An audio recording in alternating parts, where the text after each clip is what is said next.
Drew Eubanks, thank you so much for joining Might us. have been one of the last ones. Okay. Yeah. Last man standing. Oh, well. But first man fine. to show up. That's all right. First one in the building, last one out. There you go. That's right. That's the mentality. See, you're already saying the things we like to hear, Drew. Drew, how was your summer so far? Being able to join the Kings and all that's come with that. The city of Sacramento. How was your summer as a whole? It's been great, man.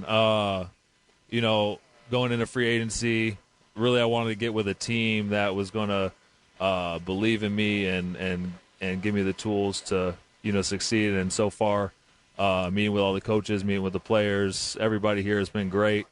I think we're going to have a really special year. Being on the outside looking into what the Kings have done the last couple of years, really impressed with how they've been able to compete every single year, it feels like, in the tough Western Conference. So I like how we basically have a new team, new front office, new coaching staff. Everything's new. So we're ready to impress some people. Now, here's the deal. You're new to Sacramento.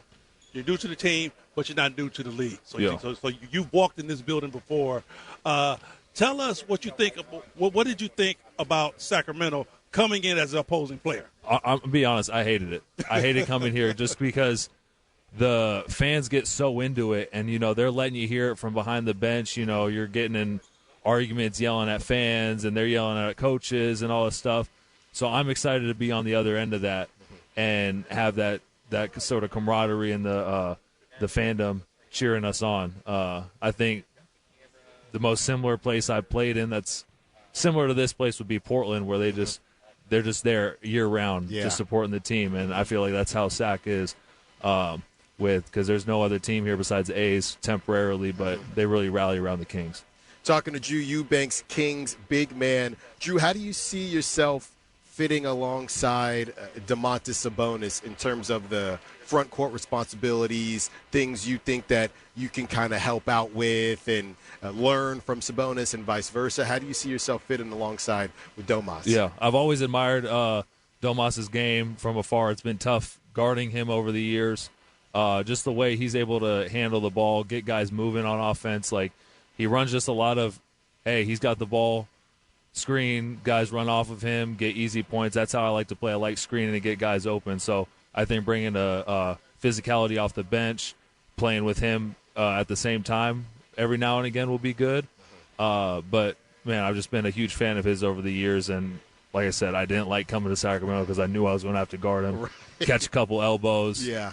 So I'll be catching elbows in practice, but I'll be not in the games. You know what? I want to ask you this. The style that the Kings want to play, is there a certain style you like more so than other, or can you run a slow-down, methodical type offense, and can you equally run an up-tempo offense? I think we can run a slow, methodical offense, but the message from Doug so far this offseason has been we're going to be in the best shape out of any other team in the league. So we're going to be playing fast. Nice. It's going to be a lot of not a lot of sets. Offense will take care of itself, but we're going to be getting the rebound and kicking up the floor and just playing that 0.5 basketball. I think that plays well to my play style, getting up, being athletic. And, I think there'll be time and a place for slow, methodical plays, but it's going to be a lot of up-tempo. Okay.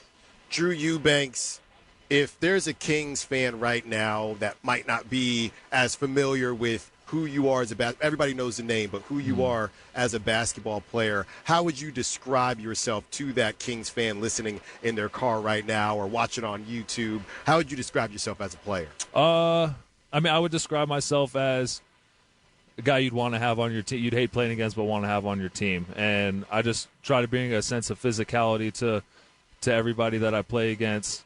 I love seeing my teammates do well. I've been working hard every single year of my career, and I feel like this season is going to be somewhat of a culmination of what I've been able to put in the off season. And I'm going to be shooting more, going to be just more of an offensive threat, not looking to defer as much, but just this is my 8th year in the league. Like, at some point you got to just take the shot, you know. Right. And so I feel like I'm at that point where I'm just ready to prove myself and to help this team win. Cool. I'm with that. Yeah. The other thing, like you said, 8th year in the league, you've gotten a chance to play with KD, Dame Lillard, James Harden, Kawhi, Devin Booker, LaMarcus Aldridge, DeMar. if you had to pick, who would you say has been your, I guess, best teammate or who you've had the most fun playing with throughout your career? It's tough. It's tough to choose because these are all Hall of Fame players, man. And every season has come with different just joys and stuff. But I would probably say Dame just because I'm from Portland. Okay. And getting to play there was like, it was the best time of my career. Yeah. He just made the game so easy for me. Like, set a pick, get him open, he's going to shoot it. If he gets double teamed, he's going to kick it to me, play downhill. That was probably the highlight of my career so far, is being able to play with him. And glad he's back in Portland, man. The city needs it. Definitely. You know, I will ask you this. As a rookie, we all go through it. Who was the guy that when you came into the league, took you under their wing and said, hey, you're my rook, I'm going to show you how to be a pro? I would say Patty Mills. Okay. I got to play with him for half a season full season because we both got traded to the Clippers. But he just really like embraced me as a two-way coming into the league and would always take me out to dinner. I'd have questions like, I'm trying to get off the two-way. I want to get a minimum contract. Like, how do I do that? And he like laid it out for me because he was a Spurs legend, won a championship, knew what they wanted, and just was a huge influence in my life back then. Got to play with him last year. Last year was a bit of a struggle for different reasons, but we ended up getting through it together. My wife, his wife, very close. We're just really close. So, and people really don't understand how much that helps you as a rookie to have a veteran to take you under their wing and show you. Because I always say, just because you play professional basketball doesn't constitute you as being a pro. You have to learn how to be a pro. Yeah. No, and he just made it real simple. And I remember he said something to me one time.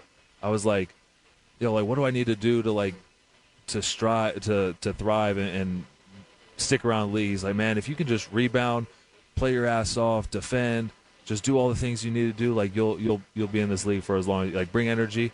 Be in this league for as long as you want. I wrote that on my phone, and it's still in there to this day. There you go. Drew, one more for you because you brought up something when we were discussing free agency. We were just talking about ESPN did this top 100 list, and there's so many lists these days it's hard to keep up. Did you feel like when you were looking at Sacramento and you see a Zach LaVine and you see a Domantas Sabonis and DeMar DeRozan, did you feel like maybe this roster, I don't know if underrated is the right term, but did you feel like there was a lot of untapped potential, if you will, with this roster when you see you got a couple future Hall of Famers on the team? I know the West is tough, but did that go into your free agency thoughts to say, nobody is talking about the Kings, and I know they had a rough season, but they got some big names out here. Yeah. No, definitely. Like on paper, we look great, and I'm not going to. We got to put it together in practice at the end of the day. Yeah. But, yes, I did look at it. I'm like, damn, there's no reason why we can't compete in the West with what I'm seeing. Like, it's anybody's game or anybody's year every year. Like, it's not the most talented team that's won the last couple of years. It's been the most together team. You look at OKC, Denver. I'm forgetting who else has won, but it's been different every single year. You're not going to get the super teams like you did in the LeBron, D-Wade era. Like that stuff's over with. It's the most together team. Yeah. And we've been in the gym since September 15th. All the young guys and myself and a bunch of guys have been in here the whole month and even before that. So we've just been building something over the last month that I feel like is really going to pay off once the season starts. Drew Eubanks, one of the newest Sacramento Kings. Drew, thank you so much. Come back on the show thank you, anytime. Guys.